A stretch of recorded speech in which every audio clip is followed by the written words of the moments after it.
السلام علیکم ورحمۃ اللہ وبرکاتہ۔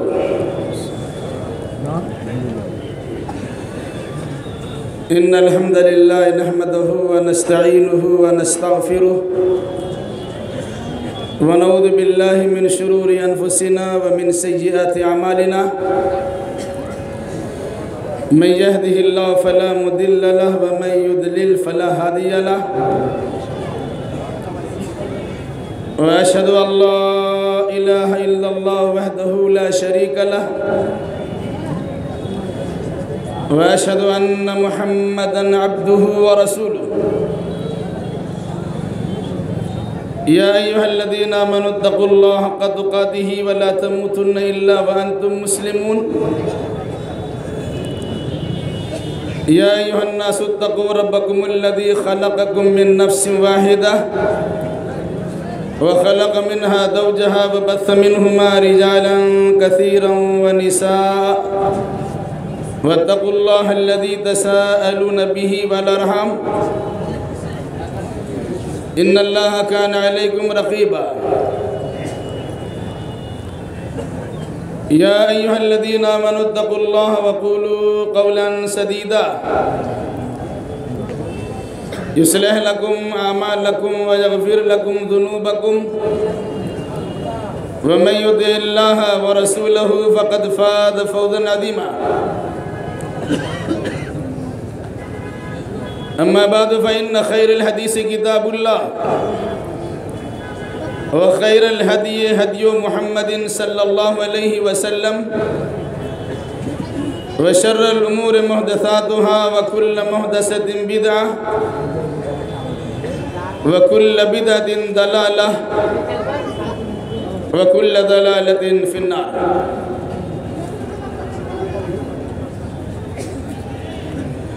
اعوذ باللہ السمیع العلیم من الشیطان الرجیم، بسم اللہ الرحمن الرحیم۔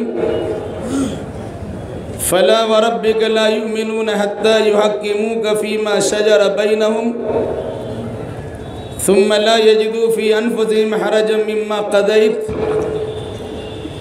ويسلموا تسليما۔ وقال تعالى إنا نحن نزلنا الذكر وإنا له لحافظون۔ وقال تعالى وما ينطق عن الهوى إن هو إلا وحي يوحى۔ وقال تعالى لا تحرك به لسانك لتعجل به إن علينا جمعه وقرآنه فإذا قرأناه فاتبع قرآنه ثم إن علينا بيانه۔ سبحانك لا علم لنا إلا ما علمتنا إنك أنت العليم الحكيم۔ رب اشرح لي صدري ويسر لي أمري واحلل عقدة من لساني يفقهوا قولي رب زدني علما۔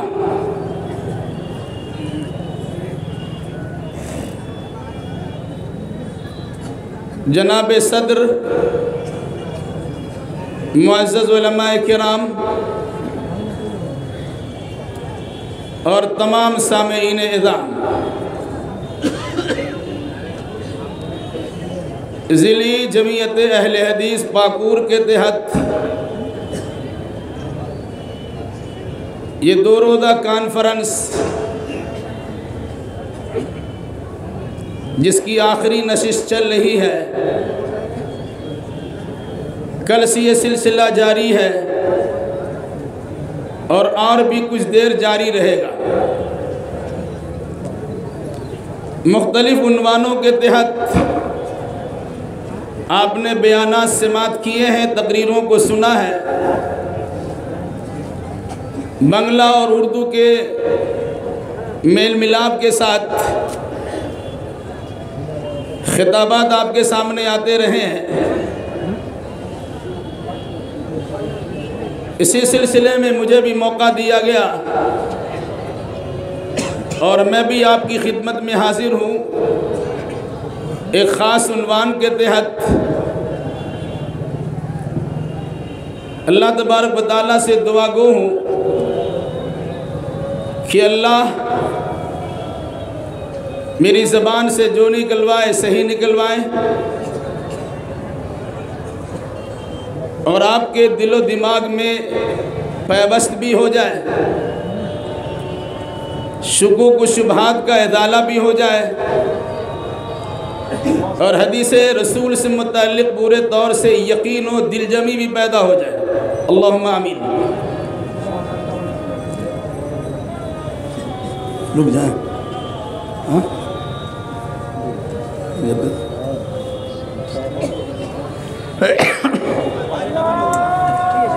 ہاں سب طرف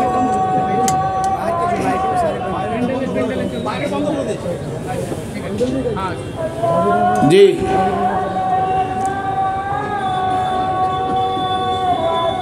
اذان کا سلسلہ شروع ہو چکا ہے، لیکن انتظامیہ کی جانب سے یہ حکم دیا جا رہا ہے کہ آپ اسے جاری رکھیے کہ باہر میں آوازیں بند کر دی گئی ہیں، اور یہاں کے لوگ عشاء کی نماز مغرب کے ساتھ پڑھ بھی چکے ہیں، اس لیے سے آپ جاری رکھیے۔ بہرحال میرے سلسلے میں جس عنوان کا اعلان کیا گیا ہے، تدوین حدیث کی مختصر تاریخ اور منکرین حدیث کے اعتراضات کا جواب۔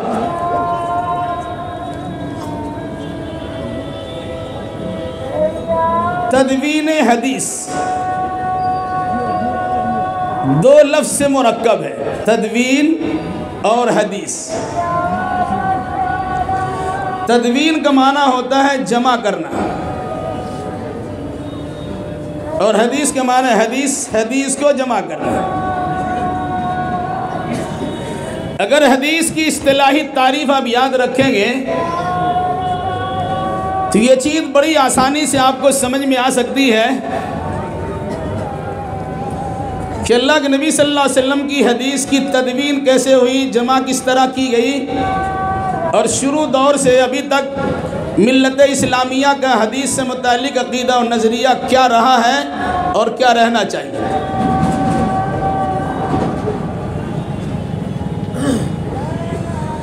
حدیث عام فہم انداز میں سمجھیے کہ اللہ کے نبی صلی اللہ علیہ وسلم کی بات کو، اللہ کے نبی صلی اللہ علیہ وسلم کے کام کو، اور اللہ کے نبی صلی اللہ علیہ وسلم کے سامنے کسی کام اور کسی بات کو کہا گیا، کسی کام کو کیا گیا، کسی بات کو کہا گیا، اور آپ نے اس پر خاموشی اختیار کر لی، اسے حدیث کہتے ہیں۔ حدیث اللہ کے نبی صلی اللہ علیہ وسلم کے قول کو، اللہ کے نبی صلی اللہ علیہ وسلم کے فعل کو، اور اللہ کے نبی صلی اللہ علیہ وسلم کی تقریر کو۔ تقریر سے مراد یہ جلسے والی تقریر نہیں ہے، تقریر سے مراد کوئی کام آپ کے سامنے کیا گیا، آپ نے اپنی نگاہوں سے مشاہدہ معائنہ کیا، اور اس کے بعد آپ خاموش رہیں، اس پر روک ٹوک نہیں کیا، یا کوئی بات آپ کے سامنے بیان کی گئی اور آپ نے اسے بنفس نفیس سماعت بھی کیا، سن بھی لیا، اور آپ نے اس سے منع نہیں کیا، ایسی بات کو، ایسی حدیث کو حدیث تقریری کہتے ہیں کہ اللہ کے نبی صلی اللہ علیہ وسلم نے اسے ثابت کر دیا اپنی خاموشی کے ذریعے سے۔ اس حدیث کی تدوین اور اسے جمع کرنا کیسے ہوا، یہ بہت بڑی چیز نہیں ہے، میری نگاہ بہت بڑی چیز یہ ہے کہ جو لوگ حدیث کا انکار کرتے ہیں اس کا مسئلہ کیا ہے، اور انکار کرنے کی وجوہات میں سے خاص وجہ کیا ہے، اور اگر انکار کرتے ہوئے اعتراض کرتے ہیں تو اعتراض کرنے کی شکلیں کیا ہوتی ہیں، اسے سمجھنے کی ضرورت ہے۔ یہ بات یاد رکھیے کہ اللہ تبارک و تعالیٰ نے رسول اکرم صلی اللہ علیہ وسلم کو مکہ المکرمہ میں 40 سال تک غیر نبی کی حیثیت سے زندگی گزروائی، نبی بنائے جانے سے کچھ دیر پہلے تک بھی آپ کو یہ معلوم نہیں تھا کہ کتاب کیا چیز ہوتی ہے اور نبوت و رسالت کیا چیز ہے۔ غار حرا میں اللہ تبارک و تعالیٰ کی جانب سے جبریل امین علیہ السلام کا نزول ہوا اور آپ نے کہا اقرا پڑھیے۔ آپ نے کہا میں پڑھا ہوا نہیں ہوں۔ 3 بار جبریل امین آپ سے پڑھنے کو کہا، تینوں بار آپ نے پڑھنے سے انکار کر دیا، میں پڑھا ہوا نہیں ہوں۔ اور تینوں بار جبریل امین علیہ السلام نے اللہ کے نبی صلی اللہ علیہ وسلم کو سینے سے لگایا اور زور سے دبایا، آپ کی ہڈیاں مرمرا گئی، آپ کی قوت ہمت جواب دینے لگی۔ اور اس کے بعد کہاں پڑھیے، تو پھر جبریل علیہ السلام پڑھتے جا رہے تھے اور آپ اس کے ساتھ پڑھ رہے تھے، اقرا بسم ربک الذی خلق خلق الانسان من علق اقرا وربک الاکرم الذی علم بالقلم علم الانسان ما لم یعلم۔ اکثر و بیشتر کو معلوم ہے ابتدائی یہ 5 آیات کریمہ سورہ علق کی ہیں، جن کے نازل ہونے کے بعد محمد ابن عبداللہ کو محمد الرسول اللہ بنا دیا گیا۔ بات یہیں پر بس نہیں ہے، جب یہ آیتیں نازل ہوئی سب سے پہلے اللہ کے نبی صلی اللہ علیہ وسلم نے یہ بات اپنی شریک حیات خدیجہ الکبریٰ کے سامنے رکھی۔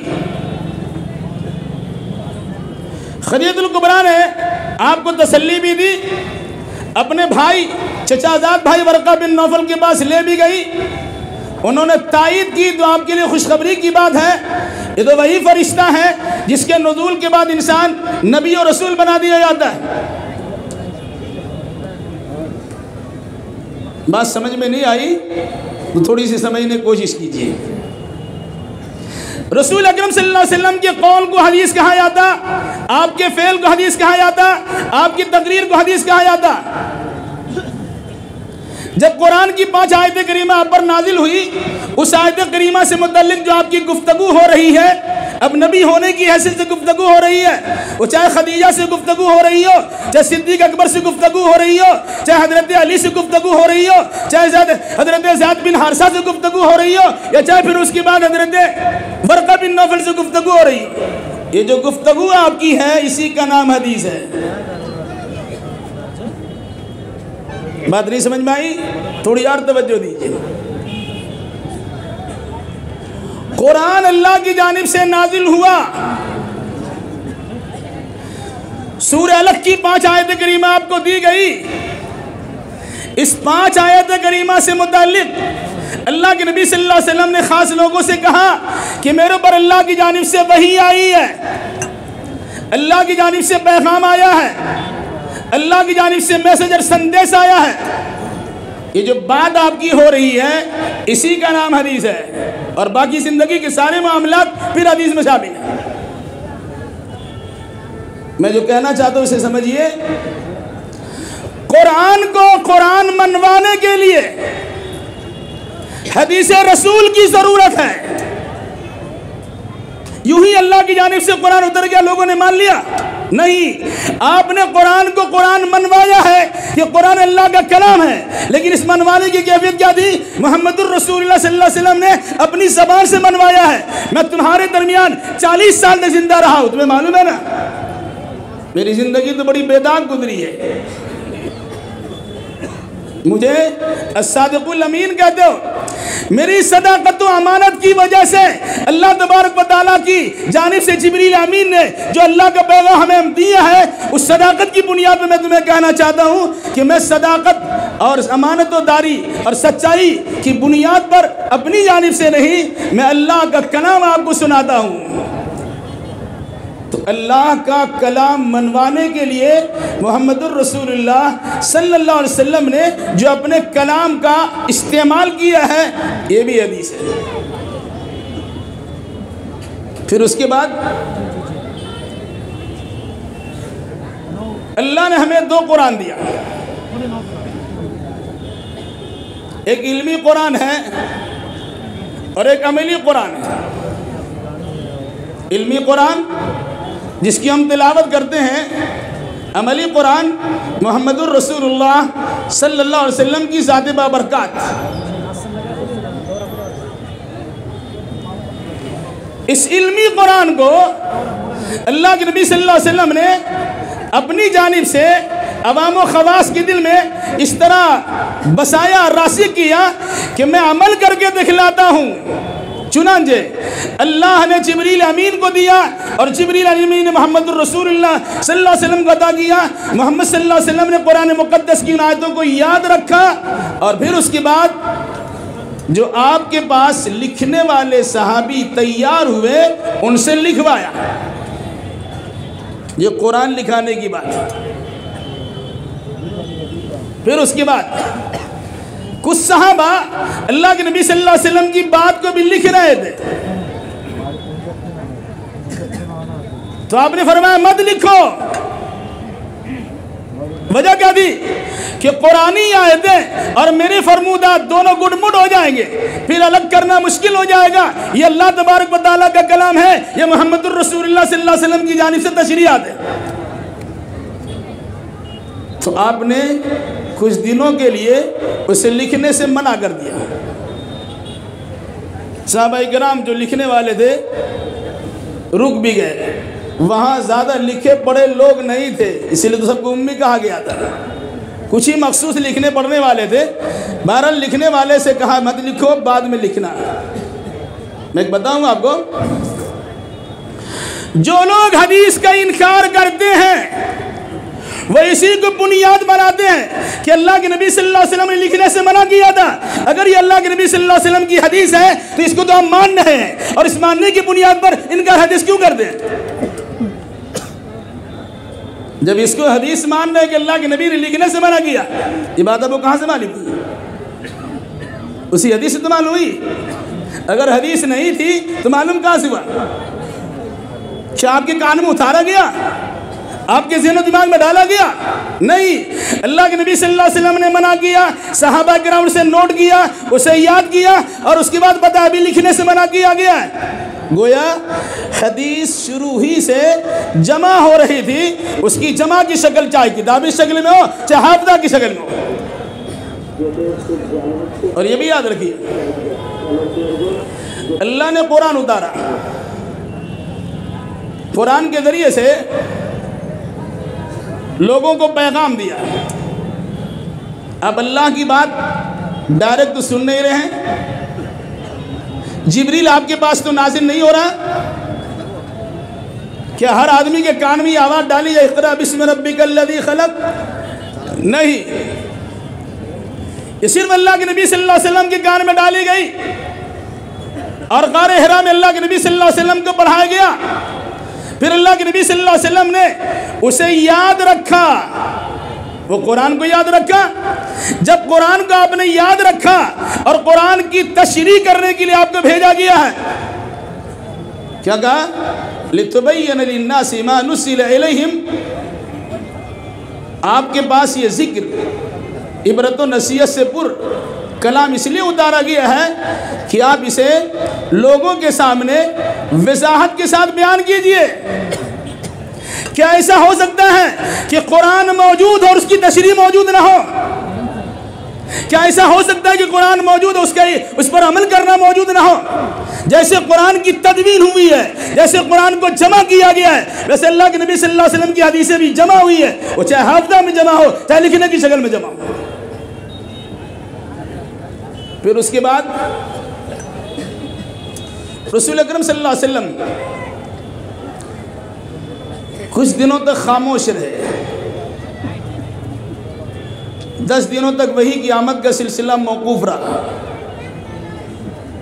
10 دن کے بعد سورہ مدثر کی 7 آیتیں نازل ہو رہی ہے۔ یا ایھا المدثر قم فانذر وربک فکبر وثیابک فطہر والرجز فہجر ولا تمنن تستکثر ولربک فاصبر۔ سورہ علق کی 5 آیتوں کے نزول کے بعد آپ نبی بنائے گئے، اور سورۃ المدثر کے 7 آیتوں کے نزول کے بعد آپ رسول بنائے گئے۔ آپ کو جو خبر دی گئی تھی 7-10 دنوں تک آپ کے اندر ہمت پیدا کرائی گئی اور اس کے بعد آپ سے کہا گیا برملا اعلان کیجئے. اللہ کی بڑائی کے بیان کرنے میں کوئی لچک پیدا مت کیجئے. اپنی بڑائی نہیں وَرَبَّكَ فَكَبِّرْ اللہ کی بڑائی بیان کیجئے. کیا آپ نے لوگوں کے سامنے صرف سورہ مدثر کی 7 آیت کریمہ پڑھ دیا اور خاموش ہو گئے اور لوگوں نے سمجھ لیا کہ 5 آیتیں پہلی نازل ہوئی تھی اور 7 آیتیں ابھی نازل ہو رہی ہے؟ کیا سورہ مدثر کی 7 آیت کریمہ کی آپ نے تفسیر بیان نہیں کی ہوگی؟ اسی تفسیر کا نام تو حدیث ہے. جب قرآن موجود ہے اس کی تشریح بھی موجود ہے. کیوں؟ اللہ کے نبی صلی اللہ علیہ وسلم کو اسی لیے بھیجا گیا لِتُبَيِّنَ لِلنَّاسِ مَا نُزِّلَ إِلَيْهِمْ وَلَعَلَّهُمْ يَتَفَكَّرُونَ. اسی لیے نازل کیا گیا ہے کہ آپ لوگوں کے سامنے اس کی وضاحت کیجئے تاکہ لوگ اس میں غور و فکر کریں. تو آپ نے وضاحت کس انداز سے کی ہے؟ وضاحت کی 2 شکل، ایک عملی وضاحت کی ہے، ایک علمی وضاحت کی ہے. صحابہ نے اسے نوٹ کیا ہے. پھر اس کے بعد قرآن مقدس کی آیتیں نازل ہوتی گئی یہاں تک کہ وہ آیت نازل ہوئی وَانذِرْ عَشِيرَتَكَ الْأَقْرَبِينَ. اپنے قرابت داروں کو ڈرائیے، خبردار کیجئے. یہ واقعہ سب بیان کرتا ہے کہ صفا کی پہاڑی پہ چڑھ کر اللہ کے نبی صلی اللہ علیہ وسلم نے یا صباحہ کہا تھا. یہ لفظ یا صباحہ والی حدیث کی کتاب میں موجود ہے کہ نہیں ہے؟ اگر موجود نہیں ہے تو آپ نے لایا کہاں سے؟ اور اگر موجود ہے تو تدوین حدیث ہوئی کہ نہیں ہوئی؟ سب تو پڑھتے یا صباحہ کا اعلان کیا. بھائی اگر ہم کہیں کہ پہاڑ کے پیچھے تمہارے دشمن حملہ کرنے کے لیے تیار ہے، مانو گے؟ سب نے کہا ما جرب ربک الا بالصدق. اے محمد ہم نے آپ سے کبھی سچائی کے علاوہ تجربہ ہی نہیں کیا، کیسے نہیں مانیں گے؟ یہ جو آپ کی گفتگو ہو رہی ہے اسی کا نام تو حدیث ہے. اور پھر اس کے بعد آپ نے اعلان کیا ہے فَاسْتَعْ بِمَا تُؤْمَرْ وَعَارِضْ لِلْمُشْرِكِينَ کے تحت کھلم کھلا بیان کر دیا. جو رہا کتابی شکل میں جمع شدہ حدیثوں کہ مجموعہ کا معاملہ، تو یہ جو افواہ پھیلا دیا گیا لوگوں کے درمیان، یہ بات اڑا دی گئی کہ حدیث 200-250 سال کی بعد لکھی گئی. یہ صرف سمجھانے والی بات ہے. ادھر حقیقت حدیث کے انکار کرنے کے نتیجے میں قرآن مقدس کا انکار کرنا ہے. وجہ کیا جانتے ہیں؟ کہ قرآنی آیتوں پر عمل کرنا بغیر حدیث کے ممکن ہی نہیں ہے. اگر کہا جائے قرآن میں کہ نماز پڑھیے، نماز قائم کیجئے، کیا وقت کی نماز پڑھیے گا؟ پھر نمازوں کی رکوع اور سجود اور قیام و قعود یہ کہاں سے لائیے گا؟ کیا ایسا ممکن ہو سکتا ہے کہ قرآن مجید میں کسی کام کے کرنے کو کہا گیا اور اللہ کے نبی صلی اللہ علیہ وسلم نے ہی کیا ہو، یا اللہ کے نبی صلی اللہ علیہ وسلم نے کیا ہو اور صحابہ کرام اس کا نقشہ نہ دیکھا ہو؟ کیسا ہو سکتا ہے؟ ظاہر سی بات یہ ممکن ہی نہیں ہے. اس لیے جو منکرین حدیث خاص طور سے شوشہ چھوڑتے ہیں، شبہات پیدا کرتے ہیں، اعتراضات کرتے ہیں کہ 250 سال کے بعد حدیثیں جمع کی گئی، ان کے اوپر تماچا ہے کہ اللہ کے نبی صلی اللہ علیہ وسلم پر قرآن مقدس کی آیتوں کا نزول ہوا، آپ نے اس کی عملی بھی تشریح کی ہے اور اس کی قولی بھی تشریح کی ہے. اسی کا نام تو تدوین حدیث ہے. جمع کرنے کی شکل بھی تو یہ ہے. رہا معاملہ کتابی شکل میں، حضرت عبداللہ ابن عمر ابن العاص کے پاس ان کی کتاب موجود ہے. ابو ہریرہ رضی اللہ تعالیٰ عنہ کے فرمان کے مطابق، میرے ساتھی کے بعد بہت لکھا ہوا ہے، میں لکھا نہیں، میں یاد کر لیتا ہوں. تو حدیث کو جمع کرنے کی شکل جس طرح قرآن کو جمع کرنے کی شکل تھی، اسے یاد بھی کیا گیا، اسے چمڑیوں میں، ہڈیوں میں، پتیوں میں، جھلیوں میں لکھوایا گیا. اسی انداز سے حدیث رسول کو یاد بھی کیا گیا اور اسے لکھ کے رکھا بھی گیا. بعض اب تک کتابی شکل میں دینے کی بات آئی ہے، اب کہہ سکتے ہیں وہ بعد میں آئی ہے، لیکن حدیثیں تو موجود تھی. اب اگر اس کے بعد قرآن مقدس کی اس آیت کو سامنے رکھیے جس میں فرمایا گیا لا تحرک به لسانک لتعجل به ان علینا جمعہ وقرآنہ فَإِذَا قَرَأْنَاهُ فَاتَّبِعْ قُرْآنَهُ ثُمَّ إِنَّ عَلَيْنَا بَيَانَهُ۔ کیا معنی اس کا ہے؟ جب اللہ کے نبی صلی اللہ علیہ وسلم کے بعد جبریل آتے ہیں، انہیں قرآن کی آیتیں سناتے تھے، تو آپ دیکھیں گے بچے جس طرح استاد پڑھتے ہیں، بچے آہستہ آہستہ پڑھتے رہتے ہیں، کسی طرح یاد کر لیں گے۔ حضرت جبریل پڑھتے تھے تو اللہ کے نبی صلی اللہ علیہ وسلم ان کے ساتھ اپنی زبان کو حرکت دیا کرتے تھے۔ اللہ نے کیا کہا؟ لا تحرک بہ لسانک لتعجل بہ، جلد بازی کرتے اپنی زبان کو حرکت مت دیجیے۔ آپ کو ڈر لگتا ہے کہ ساتھ قرآن بھول جائیں گے، قرآن جمع نہیں ہوگا؟ تو سنیے، ان علینا جمعہ وقرآنا، اس قرآن کا جمع کرا دینا ہمارا کام، اور اس قرآن کو پڑھا دینا بھی ہمارا کام۔ جمع کیسے کرایا؟ حافظوں کی جماعت تیار ہوئی۔ جمع کیسے کروایا؟ کاتبین وحی کی جماعت تیار ہو گئی۔ پھر اس کے ساتھ ساتھ وہ قرآن پڑھا دیا۔ اللہ کے نبی صلی اللہ علیہ وسلم نے کبھی لکھنا پڑھنا سیکھا نہیں تھا، جبریل امین کے ساتھ پڑھنے جا رہے تو اللہ نے منع کر دیا کہ اب جب وحی کی سلسلہ موقوف ہوا، اب ان کی بات ختم ہوئی، اب دیکھیے آپ کی زبان سے وہ کلمات کس طرح نکل رہے ہیں۔ تو آپ نے پڑھا کہ نہیں پڑھا؟ جبریل نے ختم کیا، پھر آپ نے پڑھنا شروع کیا۔ اس طرح قرآن کو اللہ نے جمع بھی کرا دیا اور قرآن کو اللہ نے پڑھوا بھی دیا، اسی پر اکتفا نہیں کیا۔ منکرین کے سارے اعتراضات کا جواب اس کے بعد والی آیت میں، ثم ان علینا بیانہ، جو قرآن ہم نے جمع کرا دیا، جو قرآن ہم نے پڑھوا دیا، یہ آپ کے حد تک محدود رہنے والا نہیں ہے۔ اس کا بیان کرنا، اس کی تفسیر کرنا، اس کی تشریح کرنا، اس کے مسائل کو اجاگر کرنا، اس کے مشمولات پہ عمل کرنا، اس کے معاملات کو لوگوں کو سلجھان سمجھا دینا، یہ سارا ہماری ذمہ داری ہے اور آپ کے ذریعے ہم کروائیں گے۔ ثم ان علینا بیانہ، اس کا بیان کرا دینا ہمارا کام ہے۔ اور وہی تو قرآن نے کہا لِتُبَيِّنَ لِلنَّاسِ مَا نُزِّلَ إِلَيْهِمْ، تاکہ آپ لوگوں کے سامنے سے بیان کر دیجئے جو ان کے پاس اتارا گیا۔ قرآن اللہ کے پاس، اللہ کی جانب سے اللہ کے نبی صلی اللہ علیہ وسلم کو دیا گیا، اس زمانے کے لوگوں کے سامنے پیش کیا گیا۔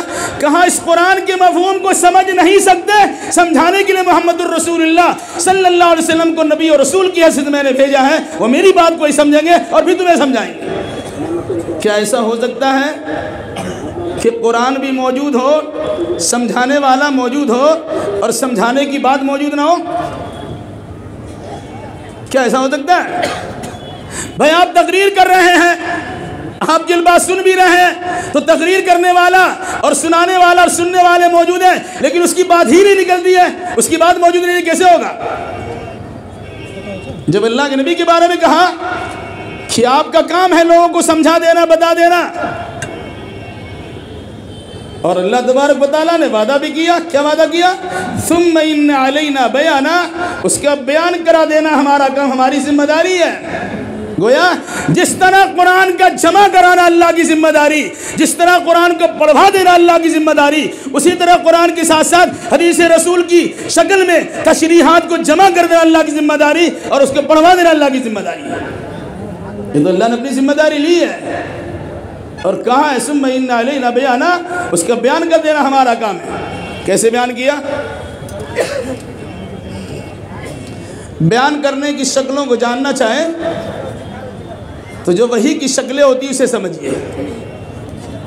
اللہ تبارک و تعالیٰ کبھی فرشتہ کو بھیج کے وحی بھیجتا ہے، قرآنی آیتوں کو دیتا ہے، اور کبھی قرآنی آیات کی سمجھ کے طور پر یا کسی مسئلے کو سلجھانے کے طور پر، کسی اختلاف کے فیصلہ کرانے کے طور پر اللہ کے نبی صلی اللہ علیہ وسلم کے ذہن و دماغ میں کسی بات کا القاء کرتا ہے،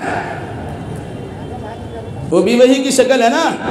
اب اللہ کے نبی صلی اللہ علیہ وسلم بول رہے ہیں، وہ قرآن میں نہیں ہے، لیکن آپ فرما رہے ہیں، قرآن کیا کہتے ہیں؟ وَمَا يَنْطِقُ عَنِ الْهَوَىٰ إِنْ هُوَ إِلَّا وَحْيٌ يُوحَىٰ، یہ نبی اپنی خواہشات سے کچھ نہیں بولتے ہیں، یہ جو کچھ بولتے ہیں وہ اللہ کی جانب سے وحی کی روشنی میں بولتے ہیں۔ وہ جو دل میں بات ڈالی جاتی، دماغ میں بات رکھی جاتی ہے، اسی روشنی میں اللہ کے نبی صلی اللہ علیہ وسلم اس آیت کی تشریح یا قرآنی آیتوں کی تشریح کرتے ہیں۔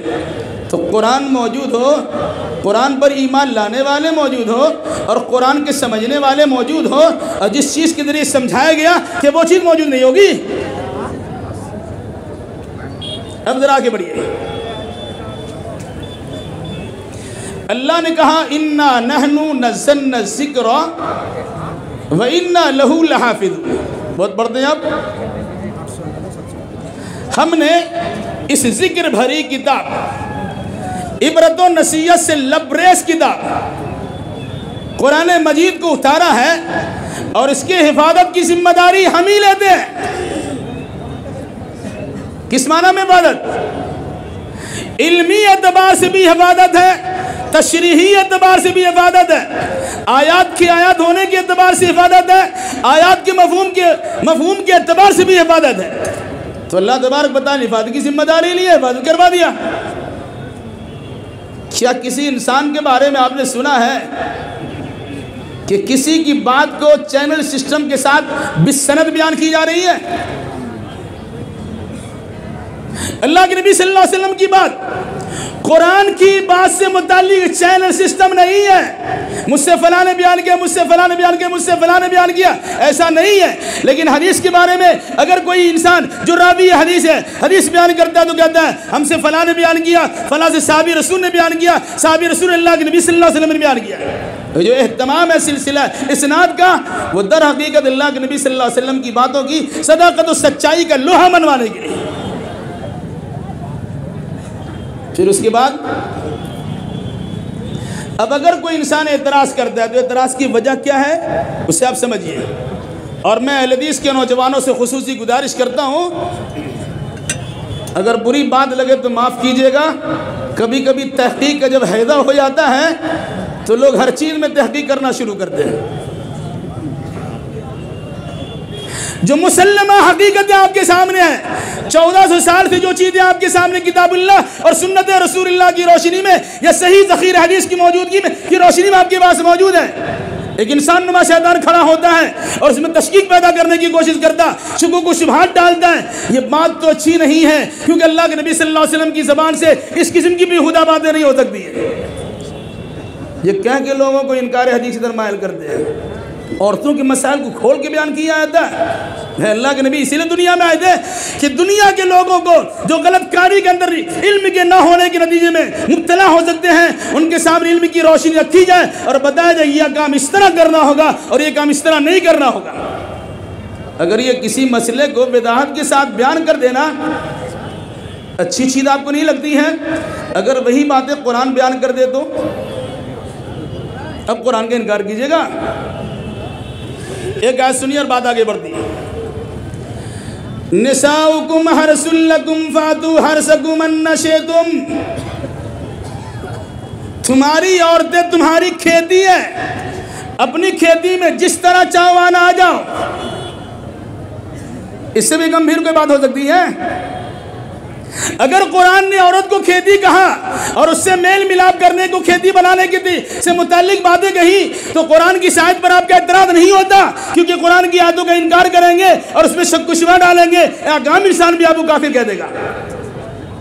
اب کہیں گے کہ حضرت عائشہ کہتی کہ نہیں میں ایسی تھی اور ویسی تھی، میرے ساتھ ایسا معاملہ ہوتا تھا۔ اس قسم کی جو فضولیات کی باتیں ہیں یہ تو حدیث نہیں ہو سکتی ہے۔ یہ شکوک و شبہات پیدا کرنے کے لیے اس قسم کے انسان نما شیطان لوگ باتیں ڈالتے ہیں۔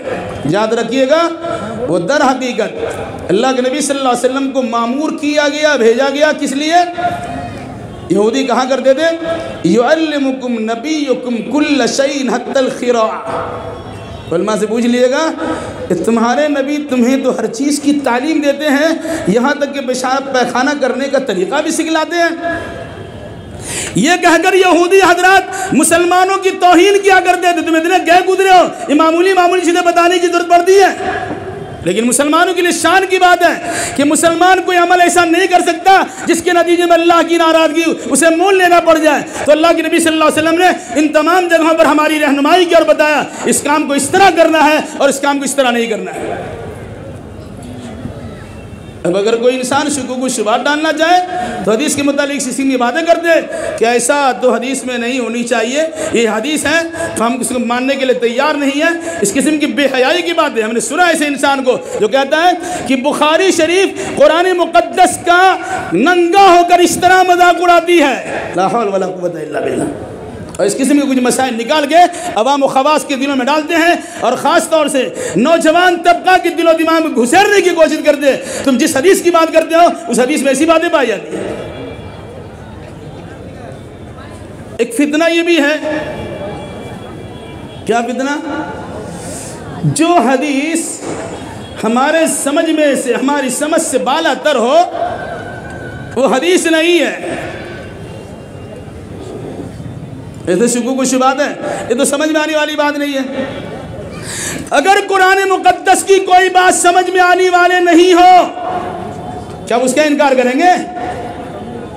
آیات متشابہات کا انکار کر جاؤ، وہ باتیں تو سمجھ میں نہیں آتی ہے۔ اور چوہیا کی جیسا دماغ رکھنے کے بعد اللہ کے نبی صلی اللہ علیہ وسلم کی حدیث کے سمجھنے کے دعوے دار بنتے ہو، اور اس کے بعد اعتراض کرنے کے بعد ہماری سمجھ میں نہیں آتی ہے۔ تمہاری سمجھ کا پھیر ہے، تم پاگل دیوانہ ہو جس کے دیوانے یہ بات سمجھ میں آتی نہیں ہے، ورنہ اگر تم صحیح نیت سے سمجھنے کی کوشش کرو گے تو اللہ کے نبی صلی اللہ علیہ وسلم تو سمجھانے ہی کے لیے آئے تھے، ان کی کوئی بات ایسی نہیں جس کو سمجھا نہیں جا سکتا۔ اس کے بعد کچھ اور بھی اعتراضات لوگ کرتے ہیں اور حدیث کے خلاف ہذیان بکتے ہیں، بیہودہ گوئی کرتے ہیں، اور یہ کہہ کر کے کہ حدیث تو بعد میں جمع ہوئی ہے اس لیے ماننے کے لائق نہیں ہے۔ قرآن میں کچھ کہا گیا، حدیث رسول میں کچھ کہا گیا۔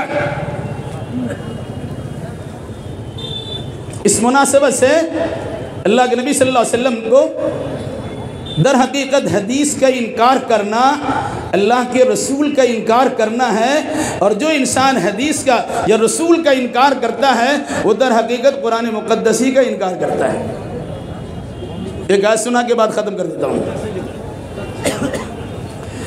فَلَا وَرَبِّكَ لَا يُؤْمِنُونَ حَتَّى يُحَكِّمُوكَ فِي مَا شَجَرَ بَيْنَهُمْ ثُمَّ لَا يَجِدُوا فِي أَنفُسِهِمْ حَرَجًا مِّمَّا قَضَيْتَ وَيُسَلِّمُوا تَسْلِيمًا۔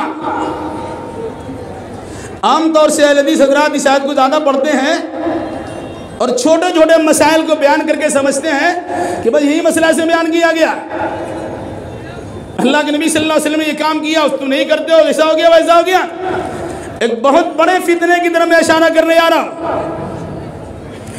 جو انسان اللہ کے رسول کو اپنے جھگڑوں کا فیصل نہیں مانتا، اور اگر آپ کی ذات سے کسی قسم کا فیصلہ ہو جائے اس میں کسی قسم کی نکیر کرنا شروع کر دیتا ہے، اگر مگر چونکہ لیکن کرتا ہے، اور پورے طور سے سر تسلیم خم کرنے کے لیے تیار نہیں ہوتا، قرآن مقدس کا فتویٰ سنی، میرا نہیں۔ کیا فتویٰ ہے؟ فَلَا وَرَبِّكَ لَا يُؤْمِنُونَ، اے نبی آپ کے رب کی قسم وہ مومن نہیں، پکا بے ایمان ہے۔